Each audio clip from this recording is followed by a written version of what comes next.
जय हिंद। एक्सरसाइज 8.1 के question number second में लिखा हुआ है, क्वेश्चन सेकंड में लिखा हुआ है in figure find tan p minus cot r।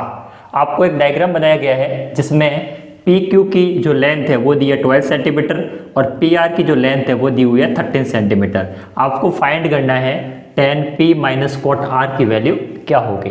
तो यहाँ पर अगर ध्यान से देखा जाए तो ये जो आपके पास में डायग्राम बनाया हुआ है ये एक समकोण त्रिभुज है, यानी कि राइट एंगल ट्राइंगल है, जहाँ पर कोण Q 90 डिग्री के एंगल को डिनोट कर रहा है। अगर ये राइट एंगल ट्राइंगल है तो हम हाइपोटेन्यूज का यूज करके इसके बेस को फाइंड कर सकते हैं, क्योंकि आपके पास में परपेंडिकुलर 12 सेंटीमीटर है जबकि हाइपोटेन्यूज 13 सेंटीमीटर है। तो चलिए पाइथागोरस थ्योरम का यूज करते हैं।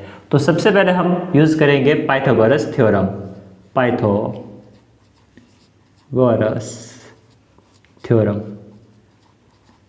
और हम जानते हैं पाइथागोरस थ्योरम क्या होती है, hypotenuse square equal to base square plus perpendicular square. आपके पास में हाइपोटेन्यूज कितना है 13 centimetre square is equal to base आपको फाइंड करना है, तो बेस को एज इट इज रहने दीजिए, प्लस में परपेंडिकुलर कितना है 12 सेंटीमीटर, 13 का square 169 equal to base square हो जाएगा प्लस में 12 का स्क्वायर 144। अब यहाँ पर अगर देखा जाए तो 144 को इधर अगर हम रिमूव करें तो यहाँ पर हो जाएगा base square is equal to 169 minus 144। तो base is equal to root में लग जाएगा, क्योंकि ये स्क्वायर जब इधर हटेगा ना तो रूट में चला जाएगा। 169 माइनस 144 कितना होता है 25। इसका मतलब जो आपके पास बेस है, बेस का मतलब क्यू आर की लेंथ आपको कितनी मिल गई 5 सेंटीमीटर। आई होप यहाँ तक बात आपको समझ में आ चुकी होगी। मतलब जो आपके पास बेस नहीं था उसको हमने पाइथागोरस थ्योरम के यूज से फाइंड किया है। कैसे फाइंड किया है, ये हमारे पास एक पाइथागोरस थ्योरम होती है जिसको हम कहते हैं hypotenuse square is equal to base square plus perpendicular square. इस पूरे को सॉल्व करके हमने बेस को फाइंड किया है 5 सेंटीमीटर। तो यहाँ पर अगर हम लगाएंगे 5 सेंटीमीटर। आई होप यहाँ तक बात आपको समझ में आ चुकी होगी। अब जो भी हमने प्रोग्राम क्वेश्चन नंबर फर्स्ट में किया था ऐसा कैसा tan p और cot r के लिए यहाँ पर करेंगे। तो सबसे पहले हमें tan p और cot r की वैल्यू चाहिए होगी और वो वैल्यू अगर हम इसमें पुट कर देंगे तो हमें इसकी वैल्यू फाइंड हो जाएगी। तो चलिए स्टार्ट करते हैं। सबसे पहले हमें चाहिए होगा tan p। क्या चाहिए होगा हमें tan p, और हम ये जानते हैं पंडित बद्री प्रसाद हर भोले, ये वाली हमारे पास ट्रिक है। इस ट्रिक का यूज करके हम tan p को फाइंड कर सकते हैं।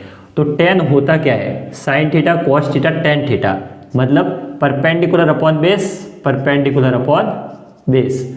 हमें चाहिए होगा परपेंडिकुलर अपॉन बेस, तो हम पता है छोटा सा डायग्राम बनाएंगे जिससे हमें परपेंडिकुलर अपॉन बेस को फाइंड कर सकेंगे। तो एक छोटे से डायग्राम में यहाँ पर हम लिखेंगे 5, यहाँ पर हो जाएगा 12, यहाँ पर हो जाएगा 13। ये था आपके पास पे Q, ये R और ये P। हमें tan P चाहिए, तो यहाँ से हम एंगल को देखेंगे tan P की वैल्यू, मतलब जो इस एंगल के सामने वाली साइड होगी वो इसका परपेंडिकुलर हो जाएगा, मतलब परपेंडिकुलर आपके हो जाएगा 5 और बेस किसके साथ में बना हुआ एंगल है यानी कि 12, तो ये हो जाएगा आपके पास 12। तो इस हिसाब से हमने tan P की वैल्यू फाइंड की है 5/12। इसी प्रकार से हम फाइंड करेंगे cot r की वैल्यू को। तो चलिए cot r की वैल्यू को फाइंड करते हैं। तो cot r की वैल्यू को आपको फाइंड करना है। एक छोटा सा डायग्राम बनाएंगे। इस छोटे से डायग्राम में यहाँ पर हो जाएगा 12, ये 13 और ये 5, ये Q, ये R और ये P। देखिए ये साइन cos tan और cot यानी कि tan का उल्टा होता है, यानी कि बेस अपॉन परपेंडिकुलर। तो यहाँ पर हम लिखेंगे बेस अपॉन परपेंडिकुलर। हमें cot r यानी कि यहाँ से हमको एंगल देखना है। हमें चाहिए होगा बेस, जिसके साथ में एंगल बना रहा है वो इसका हो जाता है बेस हो जाएगा हमारे पास में 5। तो यहाँ पर हम लिखेंगे 5 अपॉन में परपेंडिकुलर यानी कि इस एंगल के सामने वाली साइड कितनी है 12, तो यहाँ पर हो जाएगी 12। तो हमने cot r की वैल्यू को फाइंड किया है तो हमने फाइंड कर चुके हैं tan p की वैल्यू 5/12 और cot r की वैल्यू 5/12। इन दोनों वैल्यू को अगर हम इसमें पुट कर दें तो हमारे पास इसकी वैल्यू आ जाएगी। तो आपके पास में क्या था, यहाँ पर आपके पास में था tan p minus cot r।